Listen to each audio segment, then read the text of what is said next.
right, welcome to another episode of Piecing It Together, the podcast where we take a look at a new movie and try to figure out what movies inspired it. And today on the show, we are talking about Titane, which hopefully I'm pronouncing right. We mentioned during the conversation that we're going to probably get some pronunciations wrong in this one. It is a French film from director Julia Ducournau. Perhaps I'm pronouncing that right. Hopefully. But yeah, it just won the Palme d'Or at Cannes earlier this year and is now out in theaters and is fantastic. I am very much looking forward to talking about this movie. It may have even snuck its way into my number one spot so far for the year. It's been a weird year for movies, but I loved this movie and I'm really looking forward to talking about it. Joining me is the Vern from Cinema Recall. Vern's been on the podcast before, but it's been a while, so I was glad to have him back on the show. And yeah, we got a lot of good puzzle pieces to get into with this one. A very unique film, so that is coming up here in a second. Before we get to the conversation, I do want to remind you, as always, to make sure you're subscribed to Piecing It Together wherever you listen to podcasts. You can rate and review us on Apple Podcasts or Podchaser or Good Pods, or if whatever the app is that you listen to podcasts on happens to have a 5 stars button, you can just hit it right there, and that works for me. You can follow us on social media at Piecing Pod. Join our Facebook group, Popcorn and Puzzle Pieces, where we continue the conversation about all the movies we talk about here on the show. And aside from that, I have a new album out. I've been talking about it a bunch lately. We also had a special bonus episode last week where I previewed that entire album. It's called The Dissection Table. It's the score to a long-lost, or at least 6 years lost, feature-length horror film that I scored back in 2015. It never came out, but now I'm finally able to release the soundtrack, and it comes out on October 15th, which might actually be the day that this episode goes up. I record them in advance, of course, and I'm not 100% sure, but I think it's when this episode goes up. So if you're hearing this, the album's out, and you should go check it out. It's available for sale on iTunes, on Bandcamp, all the places you could buy music, and of course on Spotify, Apple Music, all the places you could stream music. It's called The Dissection Table. Please check it out. And with all that said, let's get into our conversation about Titane. All right, so the Vern is back with us. He was here last year to talk about Kajillionaire, and I'm glad to have him back on the show to talk about Titane. Vern, how's it going? Hello, David. Thanks for having me back on. Now, is it Titane? I hear different ways of pronouncing this movie. I'm never quite sure the exact way to say it. I don't know if I'll ever know for sure. I did my research. That's what I landed on. I could still be wrong, but I tried. Fair enough there. You say Titane, I say Titane, you say Titane, Titane. I'm going with the T10. That's where I'm landing on here, but I don't do a lot of research for this show. I just think back to the movies I love and see what I could connect, Titanium, however you want to pronounce the movie, it's fine, I guess. That's right. That is absolutely right. And I should say, getting into this movie, I did not know what to expect with this thing. Obviously it had a lot of buzz out of, winning the Palme d'Or at Cannes this year, and everybody was raving about it, but they really kind of don't tell you much of what to expect from the trailer. Yeah, this is the kind of movie that I would have to travel to the city to watch it. Because there's a theater called The Landmark, and they do a lot of independent art films, because this is essentially an art film. And it was so odd to watch this in the same theater where Addams Family 2 and Venom Let There Be Carnage was playing. Right. Because I saw this at a big AMC theater. I'm not quite sure where you saw it in your hometown, but seeing this one in a multiplex was just kind of weird. So I can almost imagine someone who's not very familiar with movies, some old person coming in is like, oh, right. What's this movie, Titane?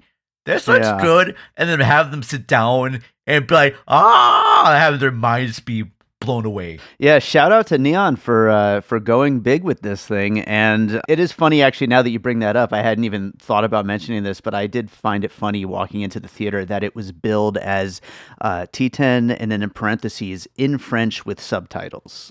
They they had to make sure to warn people, I guess. Yes. I don't know. Yeah. Whenever you hear those words in French with subtitles, that's usually like a cue, like, this is going to be kind of a weird movie for you regular moviegoers, in a way. Yeah, absolutely. Well, we'll get into plenty about what this movie is and what happened along the way while we're going through puzzle pieces. But I do want to ask you briefly before we get to our first pieces. Are you a fan of the director's previous film Raw, which I still have not seen? I was going to try to watch it before this, but it's definitely on the watch list to come up soon. Oh yeah, I will say this right now. That was almost going to be my first puzzle piece. But yes, Okay. listeners out there, if you have never seen Titane, I mean, you can definitely watch it before you see Raw. But I do think that Raw is a good gateway drug to know exactly what you're getting into. Because when I saw the trailers for this movie, I saw that it was from the director of Raw, Julia Ducournau. I was like, oh yeah. Because that movie's insane. If you don't know what Raw is about this young girl. She's going to a veterinarian school. She gets hazed during her first night there. She's forced to eat this rabbit kidney, and then she starts to develop a taste for human flesh. She used to be a vegetarian. Now she's starting to develop a taste for meat, and then it builds to her love of human flesh. It's definitely a coming of age drama, as well as a cannibal horror movie. So yeah, take that as you will. Okay, so you want to use that as a first puzzle piece? I will then? use that as the first puzzle piece. Julia Ducournau's Raw, just because it is bat blank crazy as sure. Titane is. And but I liked it very much. It has a very strong story element. It's definitely female centered, and it's about this woman becoming her own person, and she's finding things out about her family's past. Her sister is living at this college, and she sort of teaches her the ways. And yeah, there's definitely some cringe-worthy moments in this.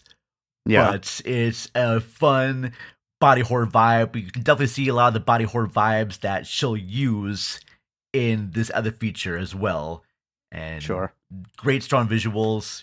Yeah, I definitely am looking forward to watching it. It's like really high up on my watch list for like the next week or so, especially we're getting into Halloween spirit, so who doesn't want some cannibalism in their October movie watch list? It's kind of like tasteful cannibalism. It's like art house cannibalism and whatnot. There's a sequence, I'm not going to give spoilers your way, involving her eating a finger that is in a way disturbing, but Julia Ducournau shoots things that are both disturbing and erotic. And so there's a moment with the finger that's both elements of that. I think the lead actors in that movie, Justine Berlin, a lot of these French names I'm not going to be able to pronounce, but she just does a fantastic job with this. Awesome. Well, speaking of body horror, I'm going to go to the most obvious puzzle piece here, and that is, of course, the work of David Cronenberg. Oh, yes. We can go to various aspects of his career. I mean, from the body horror stuff to Crash, of course. We are talking about a movie here where a woman has sex with a car, and some really weird stuff follows from there. But even his later era films, I feel like there's a certain kind of build to both the action sequences in the middle of the film and then just the kind of unrelenting what the fuckness of everything that comes afterwards that kind of reminds me of some of his later stuff like Eastern Promises as well. Really, there's just a lot of Cronenberg influence on all of the different phases of this movie. And that's a thing that I think we should mention real quick because it's going to kind of weigh on some of our other puzzle pieces along the way. Is this movie goes through a lot of different phases of what we get. We all know kind of going into it, this is a movie about a woman who has sex with and gets pregnant by a car, but that kind of just happens in the opening, and then it kind of almost turns into a slasher for a while, and then it turns into a movie about the aftermath of all that, which becomes a very different thing. So there's different areas that our pieces may kind of apply to, and I think there's all of them kind of have a lot of Cronenberg in it. Very much so. Yeah, because you have this lead character who's not very sympathetic, Right. and then she becomes sympathetic towards the end of the movie. It's Yes. very kind of bizarre, and you think that it just comes out of nowhere, but it's very gradual because this lead character, she was in a car accident when she was a little kid, has a metal plate put in her head. I think that's what the name is, Titane, because titanium steel in her head. And Mhm. then she has this relationship with her car. You can see when she was a kid, she loves the car because apparently the car helped save her life. And she has this relationship with this other young woman, but she doesn't have a connection with her. She's also a serial killer, I should say that. Um, Yes. and they mentioned before she has, the sets with the car, and she becomes impregnated by the car. But I like the fact that that's not the main plot of the movie. I really Right. thought the movie was gonna go and have her go on a road trip with the Yeah. car and have like Right. a buddy road picture and somewhat like there. Yeah. This brings me to my next little puzzle piece. Speaking about relationships with cars and your machines, Uh-huh. is the movie Jumbo. Okay. Have you heard of this? I haven't, no. Okay, so Jumbo is a French movie, surprise, surprise, and it's about a young woman. The actor in this was also in the Portrait of a Lady on Fire. Noelle Merlant, if I'm saying that right. I apologize about my pronunciation, but it's about a woman, very sheltered. She lives with her mom, and then she spends her nights working at an amusement park, cleaning rides, putting things together. And then she meets an amusement park ride, kind of like a tilt-a-whirl, one of those things. We call them the Scrambler back here Mhm. in Minnesota for Valley Fair. But it's this machine where you get into this car and it just shakes you around everywhere. You're So right. she falls in love with this amusement park ride and actually has sex with it. There you go. Yeah. And That her mom fits. is like, "Hey," but she tells her mom, "Hey, I met this new guy." And her mom's like, "Oh, you met a new guy outside?" And then she introduces her to her boyfriend. And mom's like, "No." And it becomes sort of like a teen drama where it's like, Mhm. "No, mom, you don't understand. We're in love," and it becomes very melodramatic. I kind of wish the movie got more into that and go way over the top with some of its drama, Mhm. but it doesn't do that, and it turns out to be it's fine. It's just not as good as I would like it to be. Okay. Well, it sounds really interesting, and that's a great setup for a movie. Yeah, Seriously, and definitely you can see the connection with something like T10. It's like that similar setup at least, and where things go. Of course, it you have no idea, but exactly. The action's really good. I believe right now it's playing on the Arrow video player, that streaming okay. network. So if you have that, it's available on there right now. It's 90 minutes. It's a short little ride. You're not gonna hate your time watching it. But Hmm. I expected a little bit more, especially at the end. I was disappointed by the end, but the rest of it's well acted enough right there. So it's a recommend. I like how you just described that movie as a ride. Yes. Good pull there, Vern. All right, I'll go on to my next piece then, and it's an indie from last year that I think got a pretty good amount of attention called Swallow.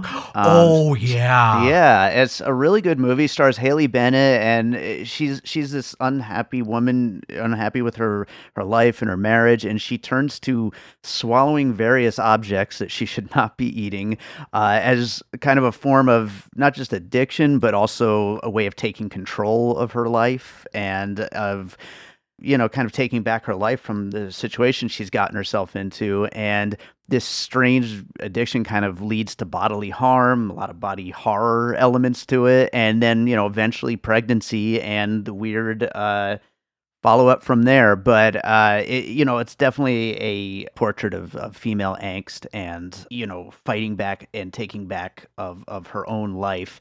And there's definite parallels, I think, between that character and this character and what they put themselves through for the sake of taking back control of themselves. Very much so. This is one of my favorite movies that came out in 2019. Oh yeah, I thought that Haley Bennett was just perfect because when you watch the trailer for this movie, you are thinking that, well, this is a movie about a woman who's sick in the head because she likes to swallow things. She's doing the things that are damaging to herself. But when you watch the movie and things get revealed about her past, you definitely have a better understanding of why she is this way. And also explains too about people can do dangerous things to themselves. They know that it's dangerous, but yet they are in control of that danger. right. It's their life. This is the only thing of her swallowing this dangerous object. This is the only thing in her life that she has to be her own. Exactly. She doesn't really have control over her marriage and her confidence right there.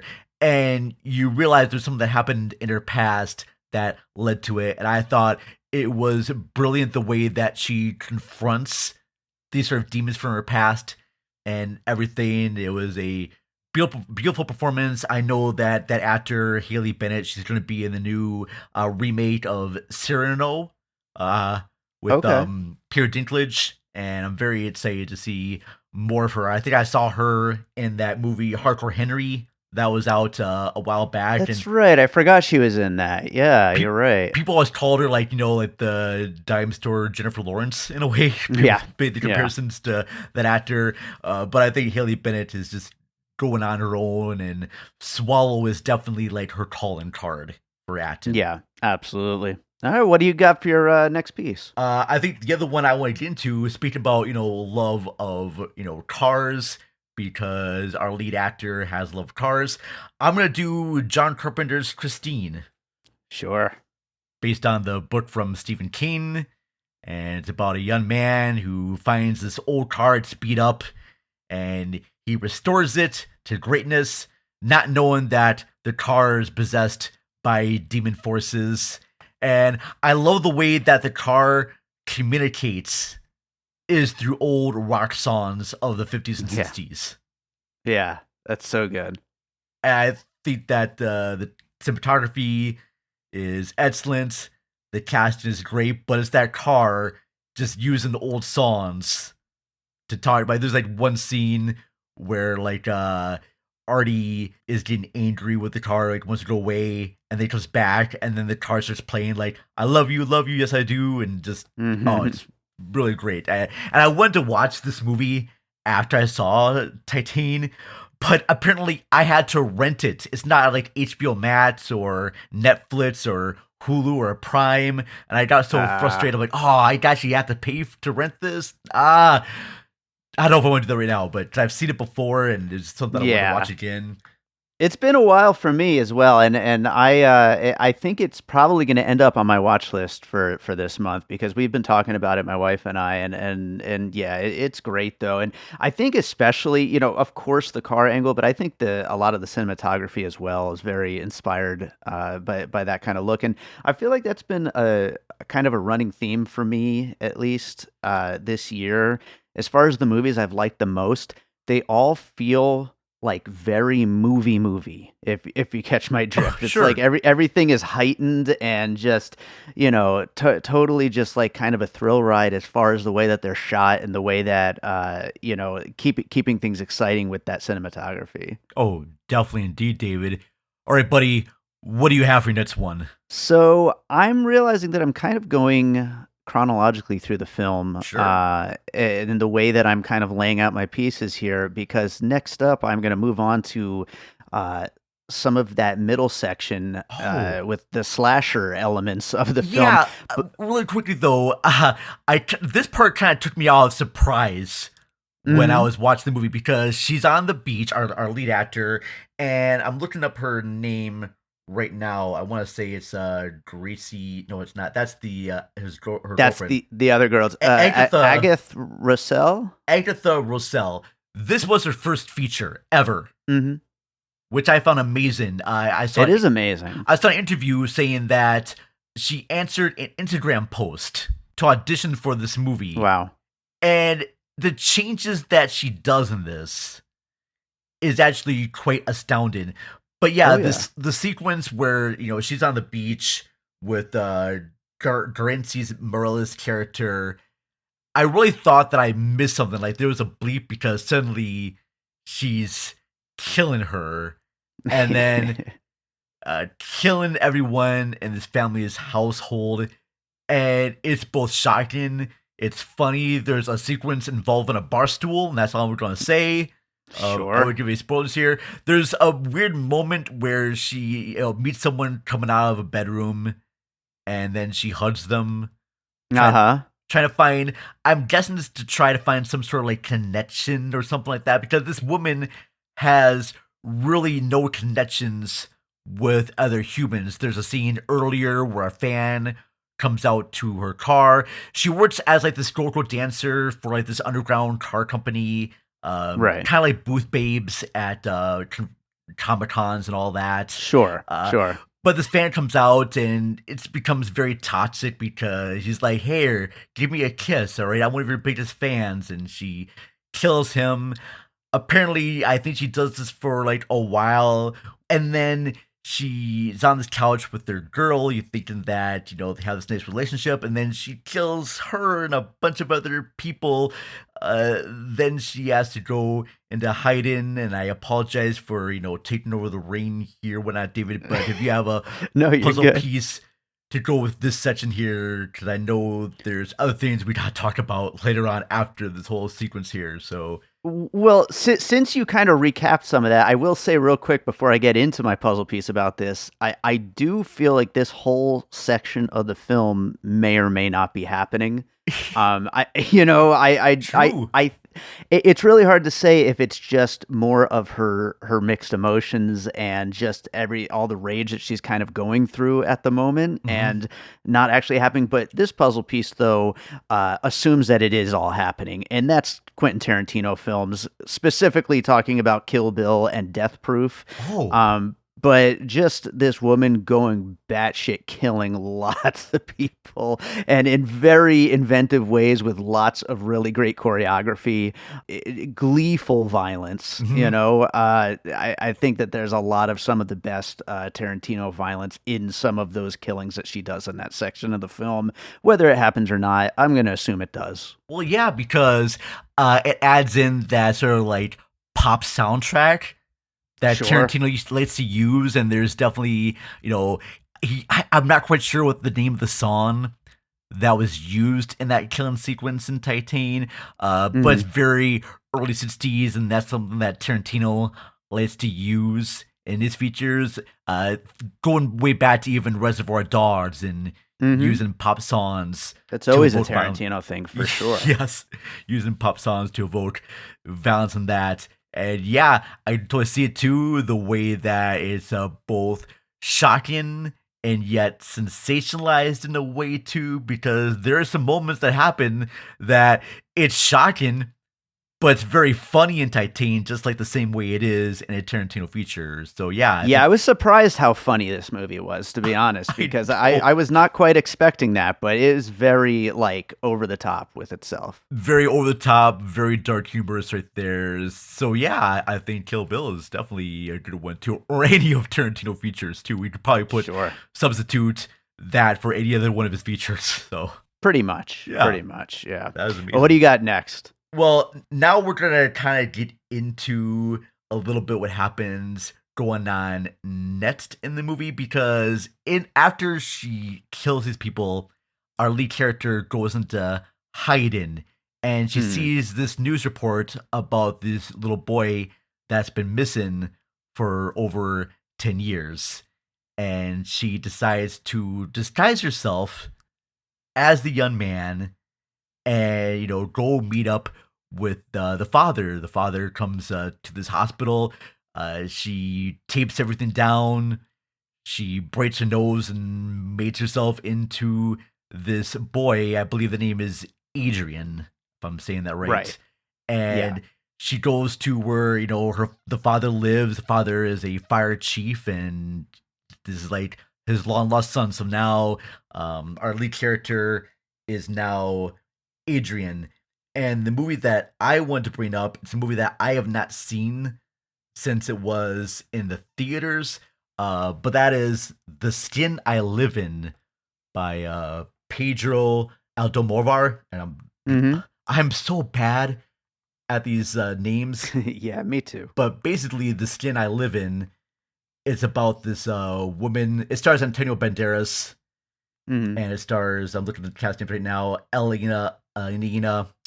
It's hard to describe this movie without giving it away to too many spoilers, but it's about this plastic surgeon who's haunted by past tragedies, creates a new type of synthetic skin that withstands any type of damages, and there's this mysterious woman that's been held captive for so many years, and she escapes and wants to get revenge, and this is where it becomes kind of spoilerific.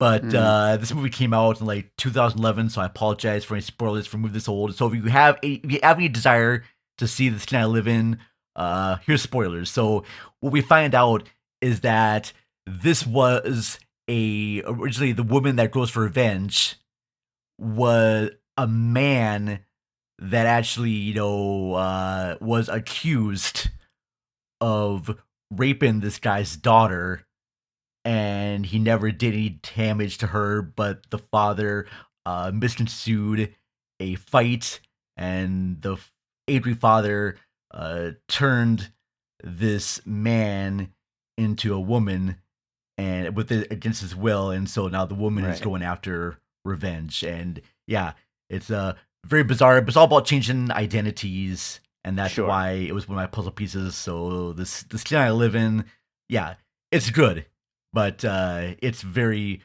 bizarre, but has to do with identity transformation. So that was my big puzzle piece right there, and that's the same type of thing that our lead character goes through in this movie. Yeah, I haven't seen it since back when it first came out either, but yeah, great movie, and I think that's definitely a good one to include here to lead into what eventually becomes the whole second half of the film, right through the end of the movie. Another one that I'll bring up that kind of just goes right along with it for talking about this whole last half of the film would be Boys Don't Cry. Oh, with Hilary Swank as a trans man. Although, of course, in this movie, in Titane, our main character is not trans, just happens to be hiding out as a boy. But part of that passing for a boy includes having to tape herself up with the medical gauze, taping herself down, and we see a lot. From what I remember, I haven't seen it in a long time, but I think it gets into like the the bruising and the marks and everything left on the body from going through that transformation. And of course, if she's found out, there's the threat of violence, and especially in Boys Don't Cry. In this movie, it kind of twists that though, and she's almost so embraced by everybody, even the ones that are kind of on to the fact that this person isn't who they say they are. There's still almost a comedy to it in the way that it's presented, that these people might find out. Very, very true there. But there's also very kind of like a shocking element that happens when she is found out. When it finally is revealed, yeah. Yeah, she, befriends this group of people, and they're a little bit off, but they still like her. Then she starts to develop a relationship with this other woman, played by Chloe Sevigny. Yeah, I think this one is really, really good kind of puzzle piece. Is about, transformation, and also of like love and acceptance, because the other people who work in this fire station with this fire chief, they feel that something is off with the lead character, and they because the father played by Vincent Lindon, sorry, he introduces Adrian as his son, and he says, if I'm God, this is Jesus, basically. Yeah. And we should mention this too, the fact that Adrian doesn't say a word. Yes. Completely silent. And I think that's a wise decision. Otherwise, you're going to have someone just try to pretend to be man. So I think it's brilliant, the fact that this character doesn't speak at all and just kind of uses body language and whatnot. Well, as messed up as it is, it makes sense too for the idea that this kid was abducted. Yeah. Years and years earlier, and so would have been living this horrific life this whole time. So the fact that he probably wouldn't be speaking much at this point, it makes sense for the character to use that as part of the disguise, which is very fucked up, but it makes sense within the world of the movie. Mm-hmm. And I even like the fact, too, that the father is just so much accepting of this person, too. Even there's like a moment, too, where he sees her in the shower, after the shower, and, she has like her breasts out and everything, too. And he's like, oh, well, you don't need to hide things. What happened when you were there? I mean, this is a guy who loves his son no matter what. Yeah. And even when things get revealed later on, he just is like totally love and acceptance. And I think that's one of the brilliant things about the movie. Because, despite all the dark stuff that happens in this movie, this is very much a story about love and acceptance right there. Unconditional love, absolutely. Unconditional love, too. And I should have mentioned before with my last puzzle piece with this town I live in. And this is sort of like a tie-into that movie as well. All About My Mother is another Almodovar feature about a boy who's discovering that his mother that's been raising him for a while is trans. And I think both Titane and that movie All About My Mother, is very much trans positive and showing the love is love and acceptance for all. I have a good friend of mine who transitioned from a woman to a man, and I've known her for like over like 5 or 10 years as like a woman, and now just the last 3 years as a man, and it's still the same person. Nothing ever changes there.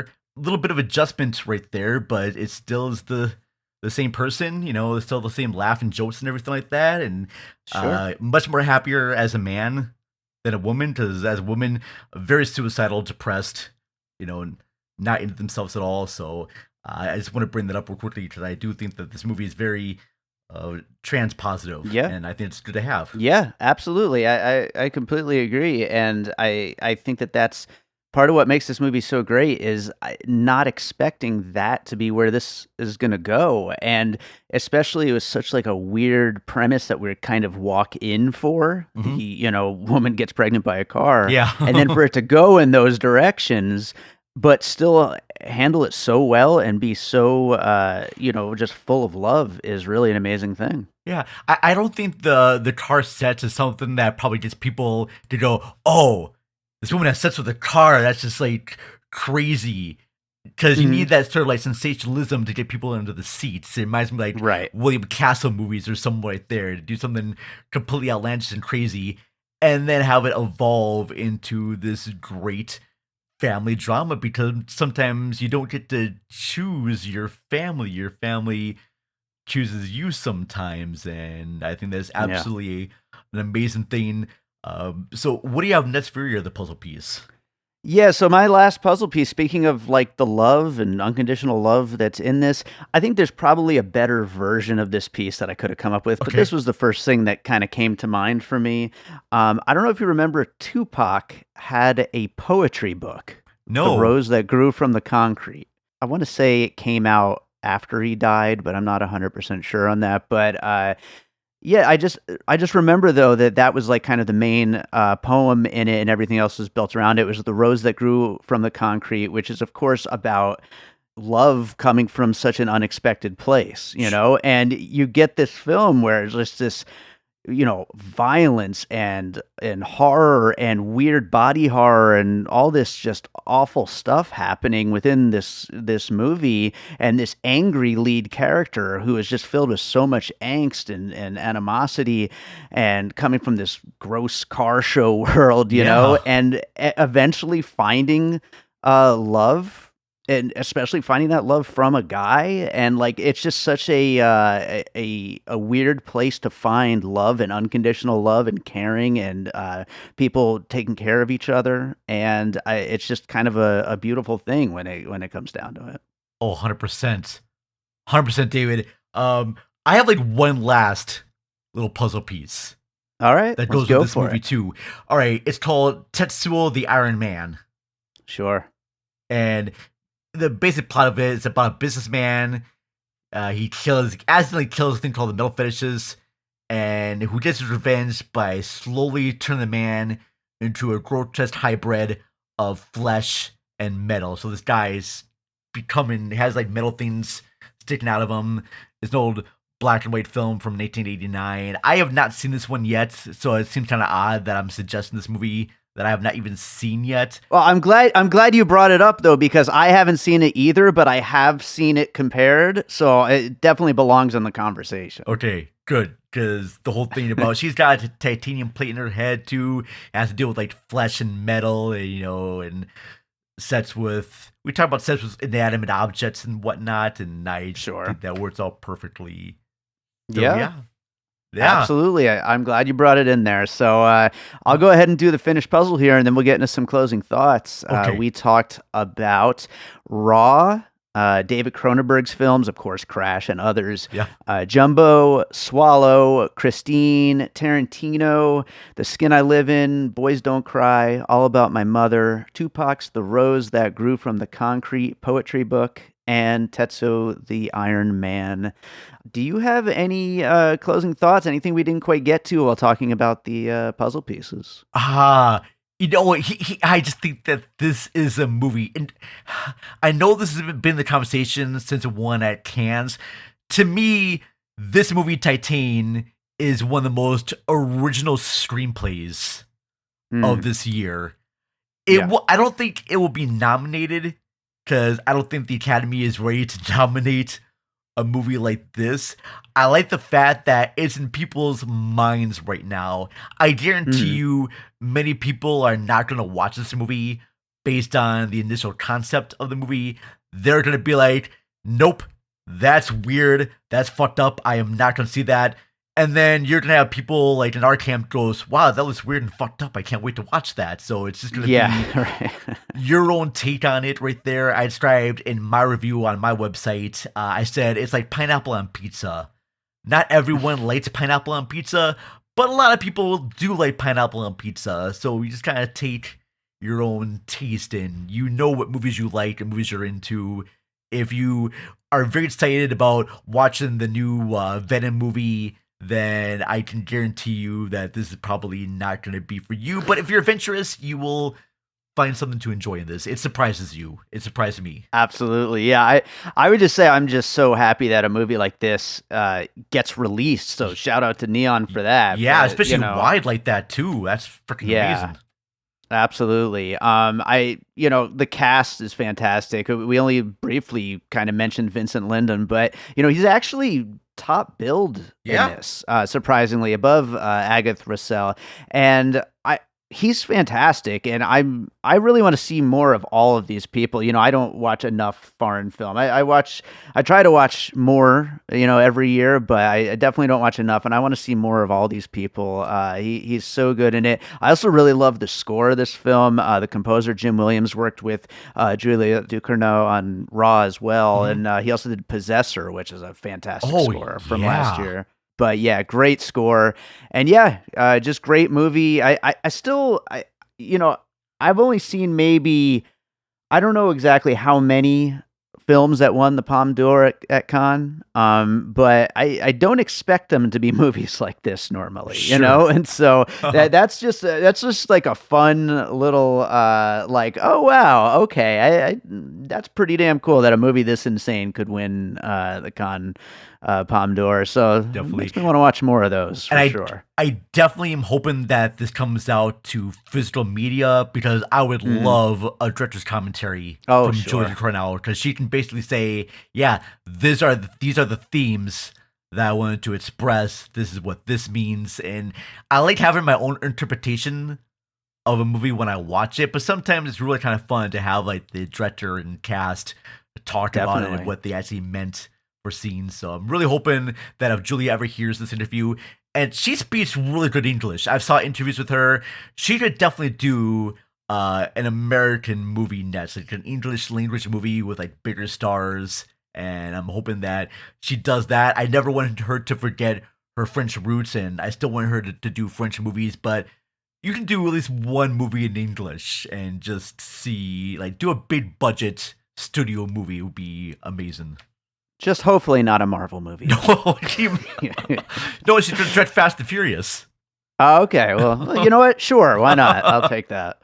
I think that does it for Titane. Vern, is there another movie you watched recently you'd like to recommend to our listeners? Oh, gosh. Well, the only thing that, and it's not necessarily a movie, the only thing that I've been watching recently is Twin Peaks: The Return. Okay. And it's the third season of the Twin Peaks series, and been really kind of enjoying that. It's very different. It's very David Lynch, and that's all I'm going to say right now. But yeah, I've just been watching that as sort of like a recommendation. Also, I'll recommend Free Guy. Okay. Ryan Reynolds. Cool. That movie is just a lot of fun. Probably my favorite blockbuster of the past summer here. It's just a fun ride. Ryan Reynolds, Jodie Comer, they are just amazingly cast, and I'm so excited to see Jodie Comer in the new movie that she's in right now with Ridley Scott. The Last Duel. The Last Duel. Yeah. Thank you so much. Next week. At the time of this recording, next week. I can't wait. That looks great. Cool. Well, right on. Awesome. Well, Vern, why don't you tell people what you got going on and where they can find you? All right. Well, right now I am the host of the Cinema Recall podcast. You can find us at cinemarecall.net. I have my own little thoughts on Titane. You can definitely, listen to that on there. Recently, we've had on Donnie Roberts from Videorama Pod to talk about Silver Bullet. I had a good friend of mine on shows last week or so to talk about Transformers, the movie. I'm going to have, next episode is going to have Jason Soto from Whatever with Jason Soto, and we're going to be talking about the Friday the 13th movies. So, yeah. Awesome. Well, thank you so much for joining me again. I know it's been a year, but maybe we'll get you again sometime a little sooner than that. Hey, I'm happy to talk about this movie with you, because anything that has to do with like weird and like messed up stuff, I'm like, yeah. Yeah, for sure.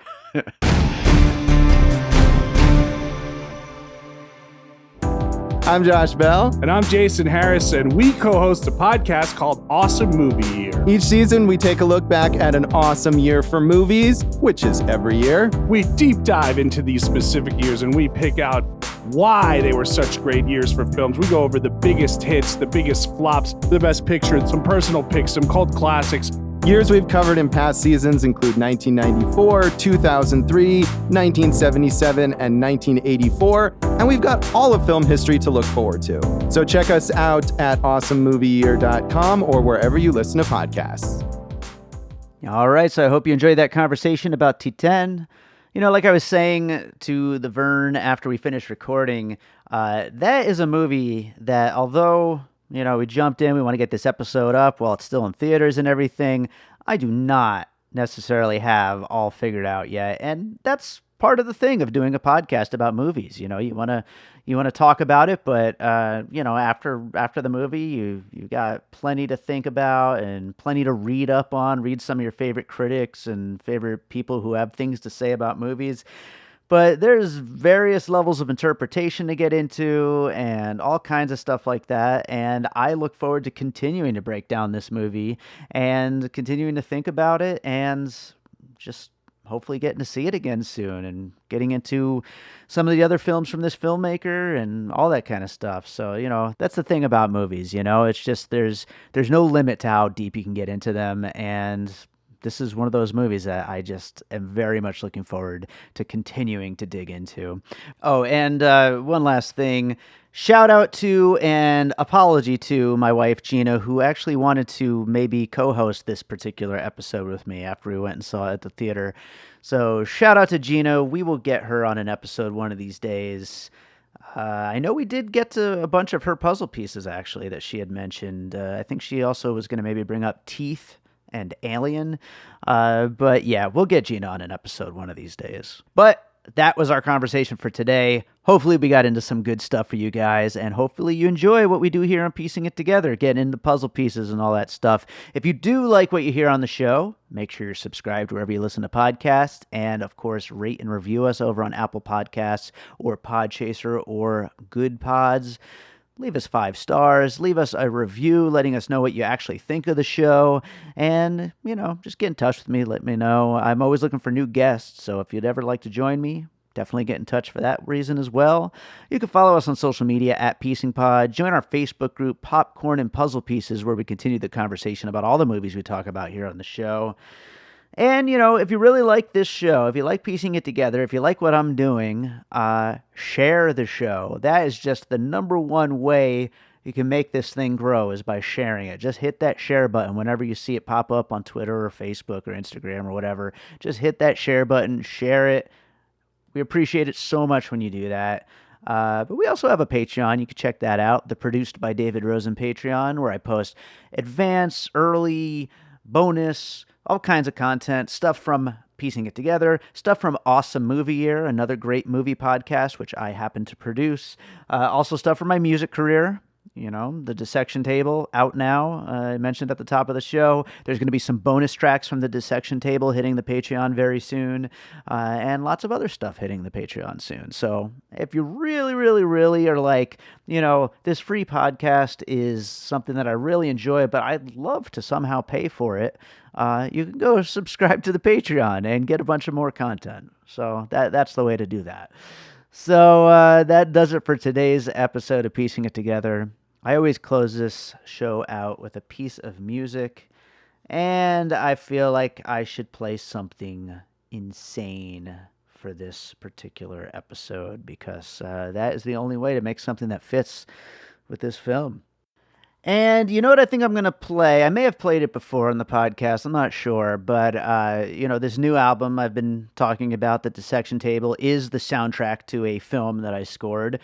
But last year, I also released a soundtrack album for a feature film called Beater, which is more of a drama, but along with the score for Beater, I included on the album the scores for a bunch of short films that I scored for the same director, Christopher Johnson, because we've actually worked on a bunch of projects together. And so I included the scores for all the short films that we worked on together. And one of those is a horror film called Daisy. And I'm going to play a track from that score. This track is called She's Coming. And this, along with the entire score for Beater and all these other short films, is all available on this album, Beater Original Motion Picture Soundtrack. That's the last soundtrack album I released. Now I also have the Dissection Table out, and there may be another soundtrack or two that I've been readying for release in the coming years. So we'll see what happens. But if you enjoy this track, check out the rest of the Beater Original Motion Picture Soundtrack. It's available anywhere you can listen to music. Thank you for listening. We'll be back with more Piecing It Together real soon.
An All Points West production, produced by David Rosen in Las Vegas.